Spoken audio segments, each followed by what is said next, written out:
Welcome to this edition of Gamespot TV. I'm Adam Sessler, and in today's Spotlight, we explore the world of hunting sims. Originally commissioned by Walmart to sell to gun enthusiasts, Deer Hunter became a top-grossing game in the U.S. and spawned a plethora of other hunting titles. So why are these games so popular?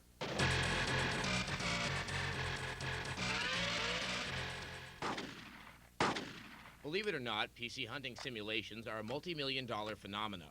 Started by the now infamous Deer Hunter PC game, the scent of green has attracted a flock of game companies to develop for the genre.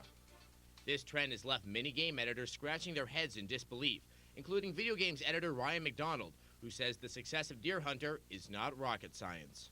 There's a bunch of reasons. One was it was only $20, and it could run virtually on any computer you had, just as long as it had a CD-ROM.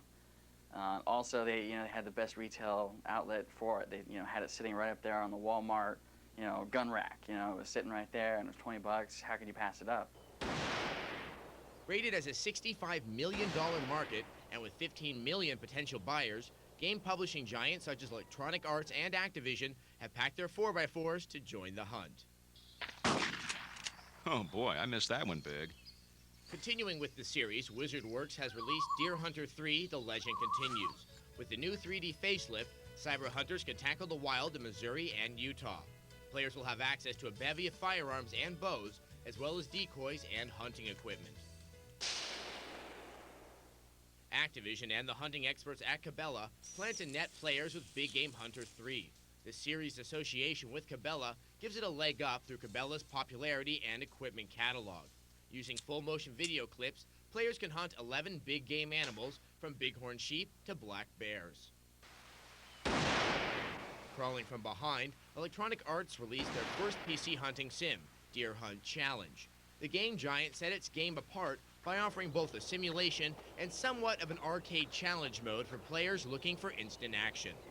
But beyond the exotic locations and authentic firearms, the genre's main focus is the realism of the hunt. From animal movements to behavior patterns, the games have to mirror real-life situations. If you don't have the right boots, for example, and it rains, your feet will get wet, and you'll have to go back to the camp or the tent and actually get the right boots, so it'll shorten your hunting trip. Just everything that you would have to think about in an actual hunt, you have to think about in Cabela's. Not surprisingly, the quest for realism has brought unwelcome criticism.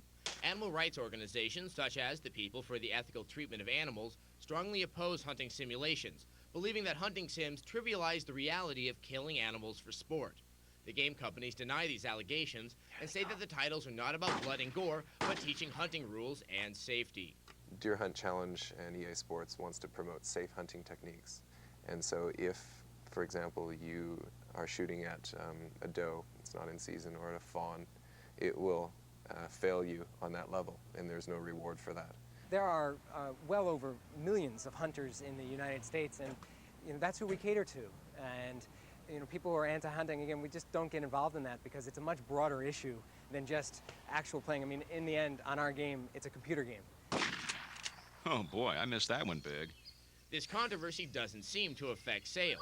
The hunting sim genre seems to be on track and on target. What does the future hold?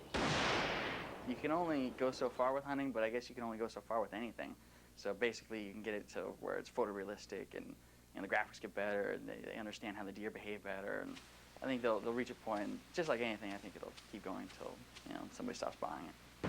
And as an added note, if you feel sorry for the deer, there is a game out there that gives you a slightly different perspective. It's Deer Avenger, where you play Bambo, a deer with a big gun and a grudge against humans. So now, let's check the game news. Epic Games will be releasing a free expansion pack for Unreal Tournament.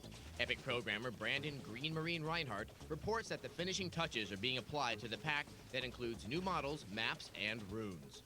Epic will not be selling the add-on in stores and can instead be downloaded from their website. A recent study has concluded that computer games are not responsible for prompting people to act violently or aggressively.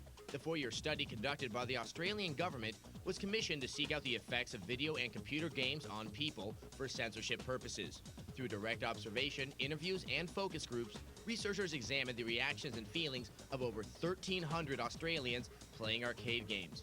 While slightly aggressive behavior was found in about 3% of those examined, most people had a sense of satisfaction and joy by learning skills needed to succeed in a game. Researchers also stated that the games aided in the development of coordination and analytic skills in children.